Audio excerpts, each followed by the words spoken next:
Isinapubliko nitong Webes March 3 ang executive order ni Pangulong Rodrigo Duterte na naglalaman ng national position sa nuclear program.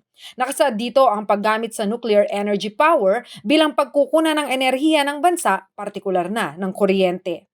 Ang kautosang ito ng Pangulo ay inalmahan ng Nuclear Coal-Free Bataan Movement o NCFBM na matagal nang nakabantay sa mga banta ng muling paggamit sa Bataan Nuclear Power Plant. Ang NCFBM ay network ng iba't ibang organisasyon at individual na tutol sa paggamit ng nuclear power at nagsusulong ng climate justice. Despite ng madaming mga um, pagtutol at despite ng mga nuclear accidents that happened in other countries, like ito nga ongoing sa Fukushima until now, 'di ba? Ito bang gobyerno na ito ay marunong tumingin sa karanasan, marunong makinig sa sinasabi ng mamamayan, marunong ba talaga silang tumanggap ng katotohanan?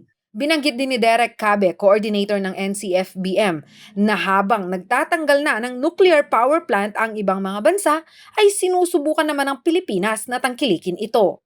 Bakit? Tinanong ba nila, bakit ang Germany ay nagde-decommission na ng kanilang mga nuclear power plants? At bakit by 2030 nagta-target na sila ng zero? Lahat ng kanilang itinayong nuclear power plants ay dapat wala na. No? Yun yung bakit hindi nila yun sinasabi, ba't hindi nila yun tinatanong. Even Japan, no, ay nag-iisip na din na isara ang kanilang mga nuclear power plants. Kung tutuusin aniya, ay may alternative sources of energy naman umano ang bansa na pwedeng linangin at walang ambang panganib sa tao at kalikasan.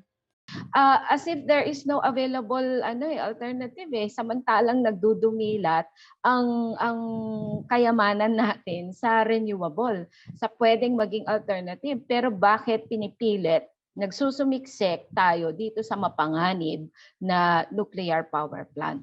Makikita rin sa executive order ng Pangulo ang posibleng pagbubukas ng Bataan Nuclear Power Plant o BNPP sa bayan ng Morong at pagtatayo ng iba pang planta kung kinakailangan. Higit umano ito yung kinabahala ng NCFBM dahil ito'y nasa 3 dekada na mula nang maitayo. Aabot umano ng higit $1 bilyon ang kailangang gugulin upang magamit ang BNPP ayon sa South Korean government na nag-alok na ayusin ito.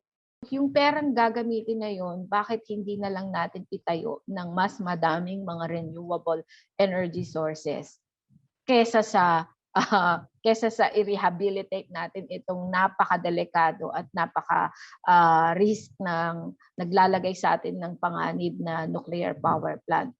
Sa pagtingin ni Cabe, may kinalaman ang mga kapitalista sa mga pagpupumilit na gumamit ng nuclear power plant sa bansa. Ang mas malalim na tinitingnan naming dahilan ay talagang merong nuclear lobby na nagmumula sa mga businesses, nagmumula sa mga kagaya noon ay mga business na merong interest sa nuclear energy. Pangalawa, yung kasi ang usapin ng kuryente natin, usapin ito ng negosyo Nakalagay din sa executive order na nagkaroon umano ng public perception survey noong 2019, kung saan 79% ng mga Pilipino ay pabor sa pag-rehabilitate sa BNPP habang 65% ang payag na magtayo ng bago. Sa kabila nito, wala umanong nakaabot na anumang konsultasyon sa mga Bataenyo. Kailangan tanungin, kailangan magkonsulta sa local, kaugnay sa BNPP.